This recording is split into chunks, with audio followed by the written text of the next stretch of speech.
talking about Elijah, and today we talked about Elijah experiences God's care, Elijah experiences God's power, Elijah experiences, I missed one, God's, what?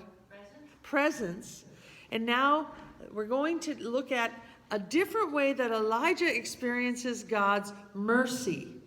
In a way that's different, and what's different is he isn't the one in need of the mercy. He's going to be the messenger of mercy to someone, well, that seems undeserving. But of course, if you deserve mercy, it's not called mercy. It's called something else. See? So let's look at this. This is actually a really quite well-known story in 1 Kings 21.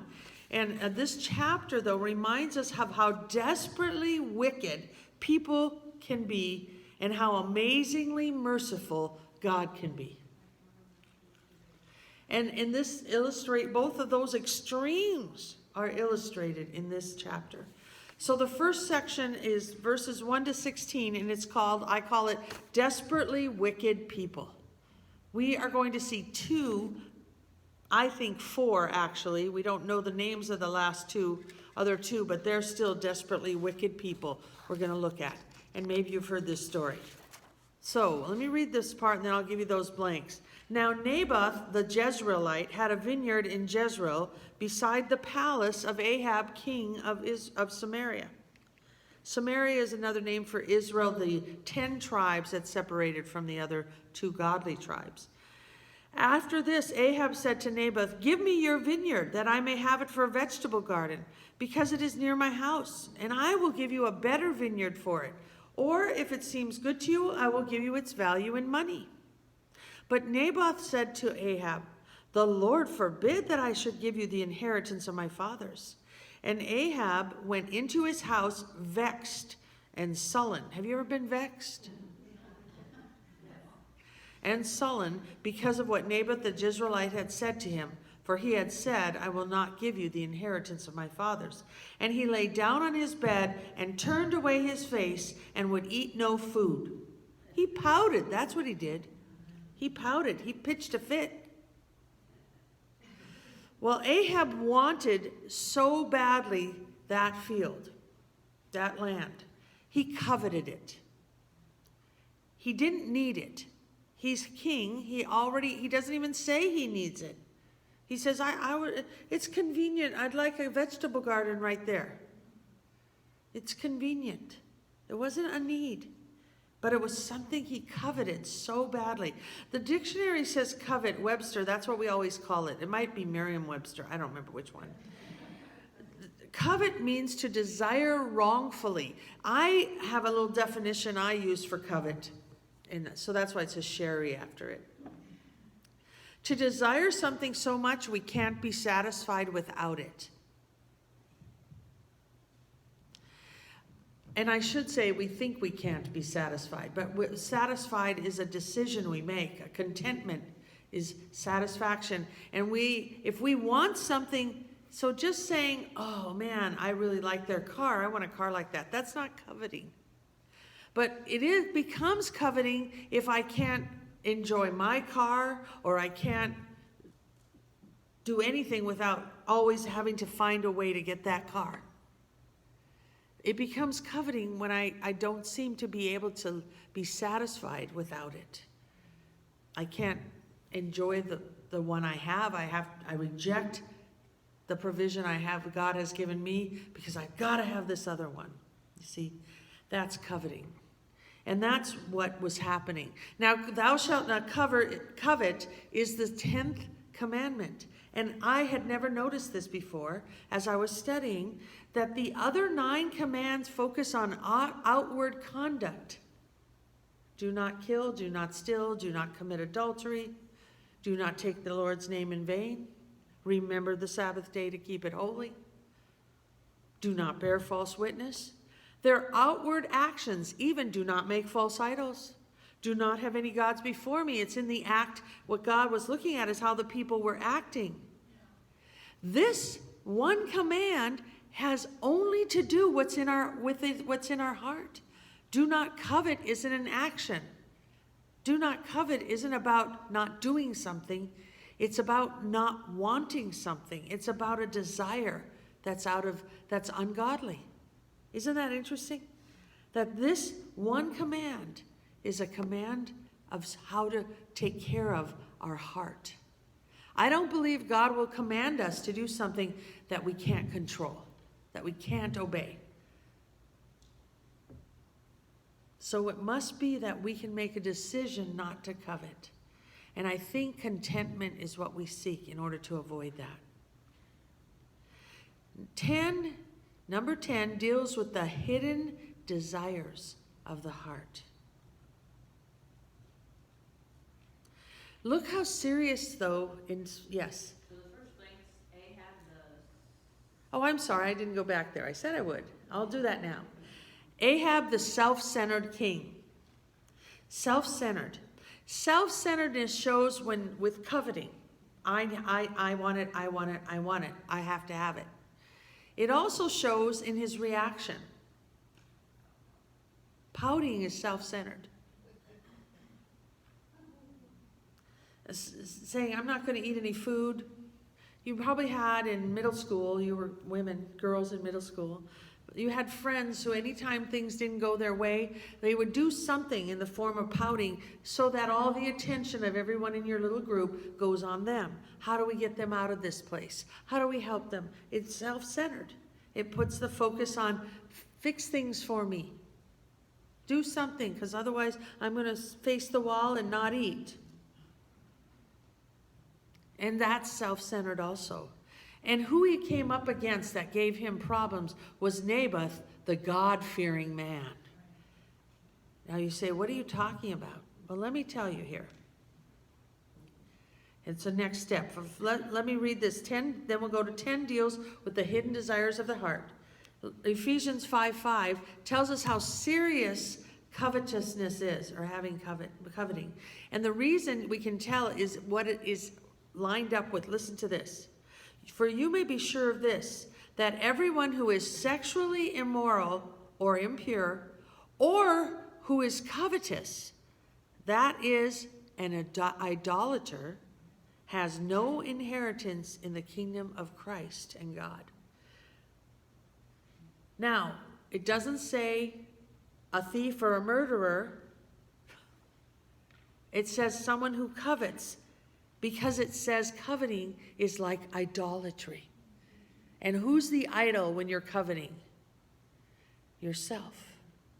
Because you want, or the thing you want. Yes, Gladys. So I have a question. Okay. So, if you're not supposed to cover your neighbor's anything, correct? Correct. Commandment. But is it coveting when you see something someone have and you really like it, you want it, and you go and say, you know what, I can get that, I'll go buy it for myself. Is that coveting what the neighbor has? I don't think so, unless, I think it's a heart condition, that's the thing. If it's to the point of can't live without it. Okay. And also some of that comes in if they have it, I have a right to have it.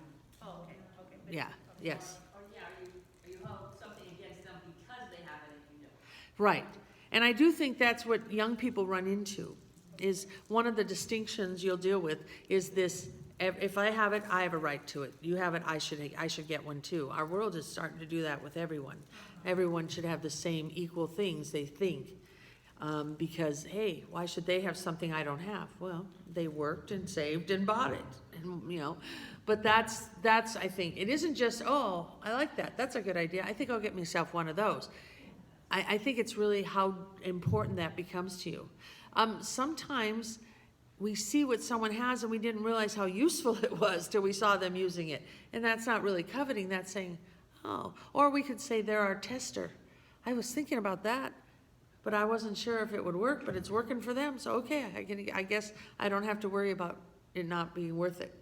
So That that type. phrase, keeping up with the Joneses, that's coveting, correct? I think coveting is more of a gotta have it, I have a right to it, self-centered. Okay. And also the strength of that desire, making us unsatisfied with anything else, or unsatisfied if we can't have that, and rejecting other things we might have as nothing, just because I have to have that one. But for sure, the wife, I mean, our husband, there's no way to covet that in a little good way. Right. I think that's why they're named so specifically. Yvonne? According to the Joneses, like if your next door neighbor has a house, has 2 cars, you have a house but you only have 1 car, if 1 car is all you need, then that's sufficient. But if you're a wife that's home with 3 kids and you don't have a car, needing a second car is, Yeah. is okay, because even if the Joneses have 2 and you say, oh, well, now I'm like the Joneses, you may compare yourself, but the fact that you need a second car because you're home alone with children, that's fine. But if you want another car just because Right. they have it, then that's different. Yeah, keeping up with the Joneses just for the sake of keeping up with the Joneses, I think is an indication of covetousness. But again, it's a heart condition, so we can't really judge it how it is. God ultimately has to judge that. But apparently we can control it in ourselves, or he wouldn't command it. Right? Yeah. All right, so let's look then at, but see, there's this verse tells us, one, a covetous person is an idolater, and then it equates it or puts it as with sins of sexual morality and impurity. Those are pretty heavy. Those we would consider, heavy sins, and we might not have put coveting with that. But the Bible does. It's a serious thing. It's because it starts to run our lives. And that's the challenge, and that's the sin. But let's see why I call Naboth God-fearing. You see, to Naboth, it wasn't about price, but obeying God, but about obeying God. This is a passage, and you can read further in it. That's what the FF means, the verses that follow it. In Leviticus 25, 23, and 24, it says, "The land shall not be sold in perpetuity, for the land is mine. For you are strangers and sojourners with me. And in all the country you possess, you shall allow a redemption of the land." If you go in the next several verses, they'll explain this. It is explained that what they were supposed to do is the inheritance they were given by the tribe was to stay in that tribe. But God said, the reason I can command that is because it's not really yours. You're stewards of the land. And as stewards of the land, I don't want you to sell your inheritance and then it's gone from your family forever. So the plan was, there were times when people would need money and they'd want to sell their land. He said, that's fine. You sell it up until a certain date. And then you can redeem it. When it says redemption of the land, you shall allow a redemption. And what they would do, they would actually value the land based on how much time was left till the year of Jubilee. The year of Jubilee, which was, I forget how many years. Do you know, Mom? It was 7 or some combination of 7. I think it's 7. Every 7 years, they would have to return the land to the original owner so that that land would stay in the family. So when Ahab asked for this land and asked to buy it, he was asking Naboth to go against God's command. That's why Naboth so strongly said, God forbid. He wasn't just saying, oh, this has always been in my family. It was God's land, and he wanted to handle it the way God said to handle it. And God said he should not sell it. For one thing, he didn't need to sell it. Even then, they're not supposed to just frivolously sell it. The king should have never demanded it because he knew, and that's probably why it's if you read it, he's being coercive in the way he's trying to get him to say, I'll give you another piece of land, or I'll give you the price, we'll work it out. And, but why that's a problem is because God has already said what to do. And we can see that attitude he has because of the pouting. Ahab, being childish and self-centered as usual, went home, went to bed, and pouted. Do you know the word pout? I thought it would say to feel bad about something. It literally means to thrust out the lip.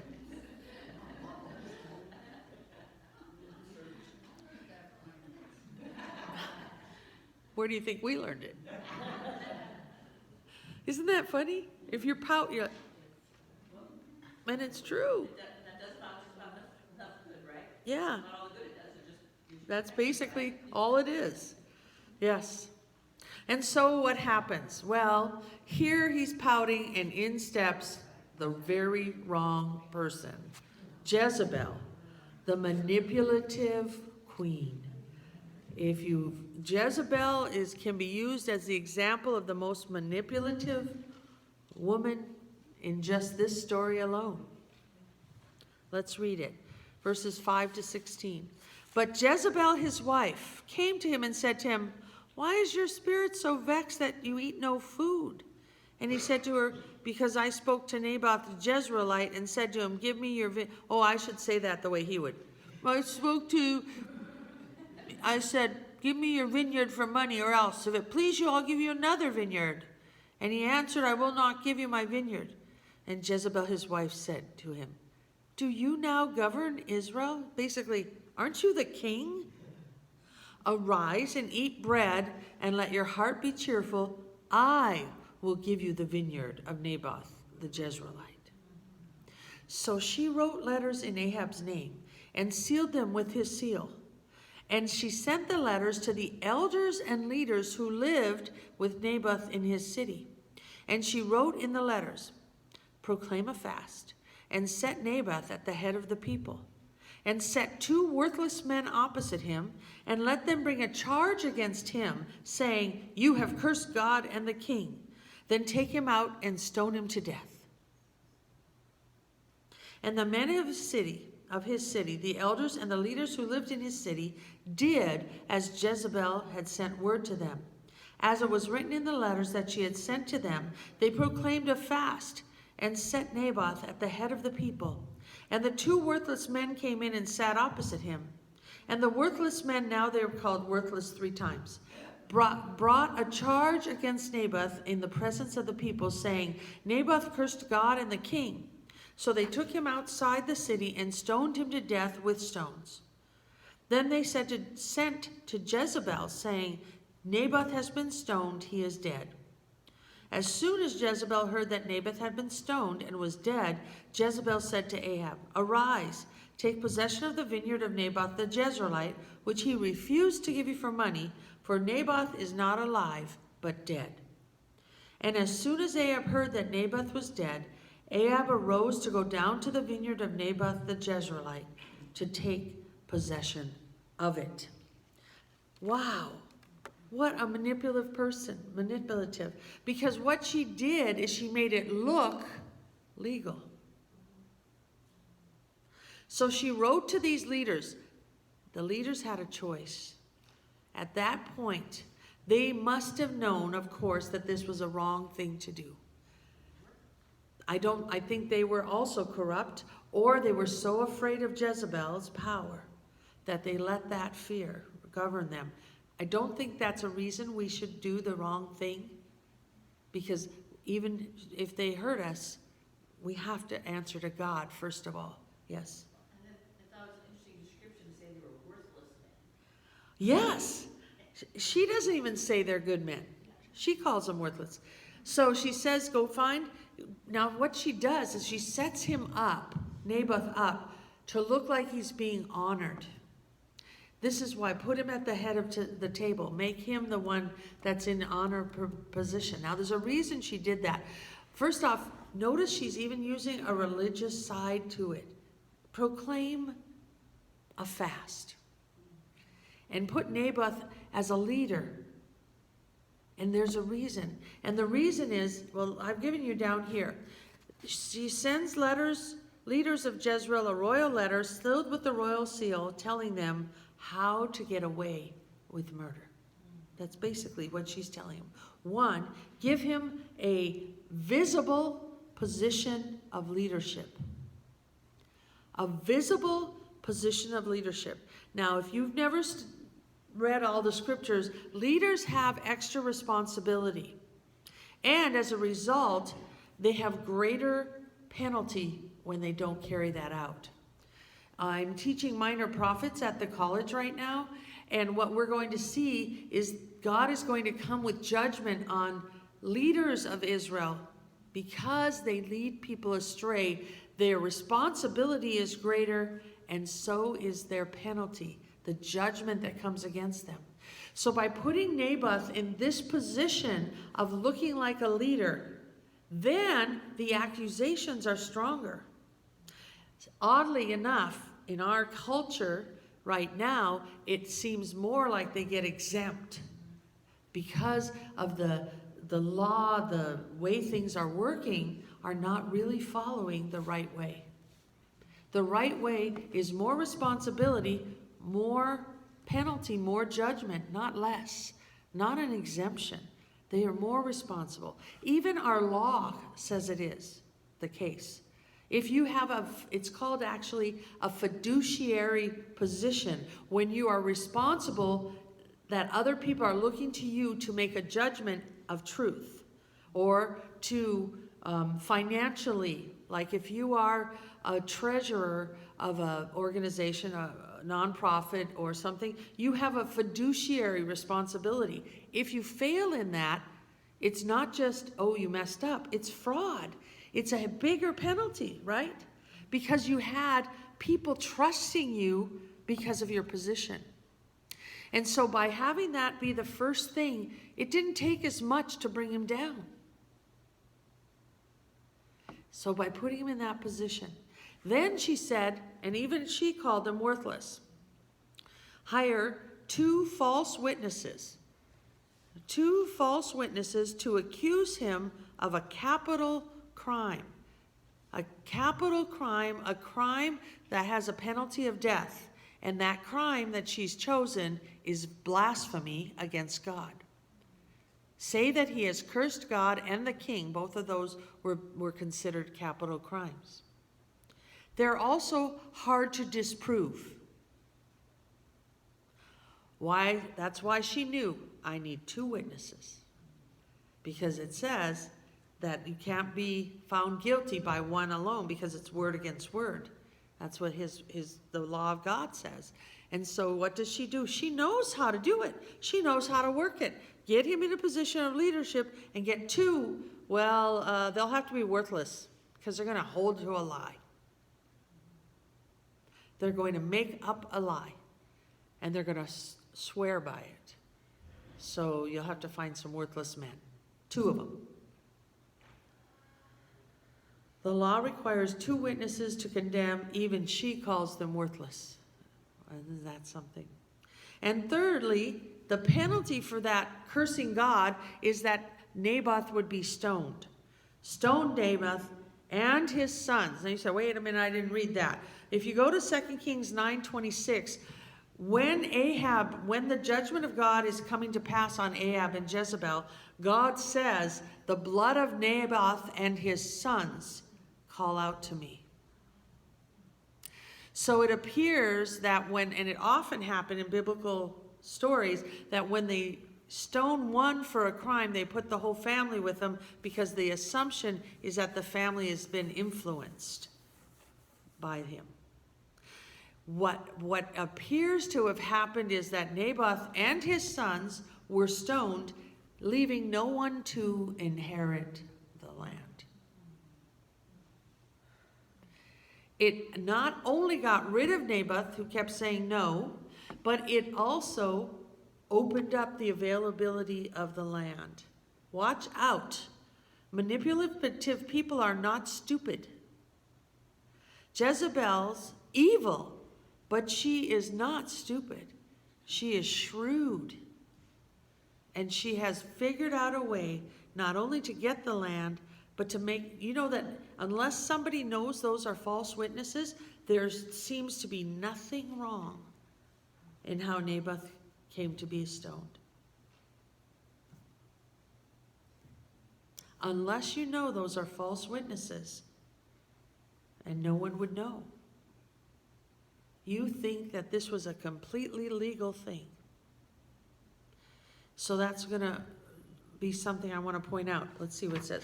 Having no one to inherit the land, so Rahab could have it.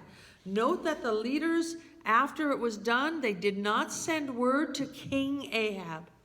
They sent word, it's done, to Jezebel. They knew who really ruled and ordered the murder. They knew. They knew that though sealed with Ahab's seal, though having the royal seal, a royal letter in Ahab's name, we don't have any indication that her name's on it at all. But they knew.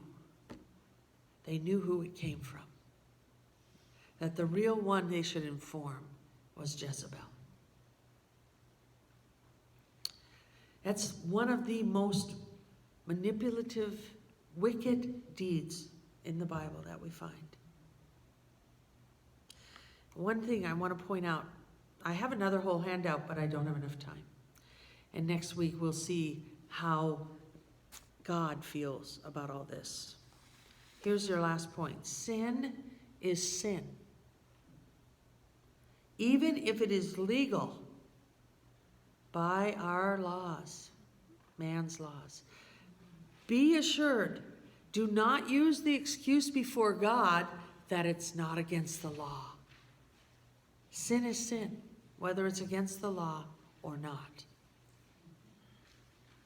We need to be aware that what the government, what even the people, what the culture, what our family thinks is not the guideline, is not the standard for what is right or what is wrong. God, as revealed in his word, is the standard. Tells us what is right and wrong. Vanessa. Stone Naboth and sons.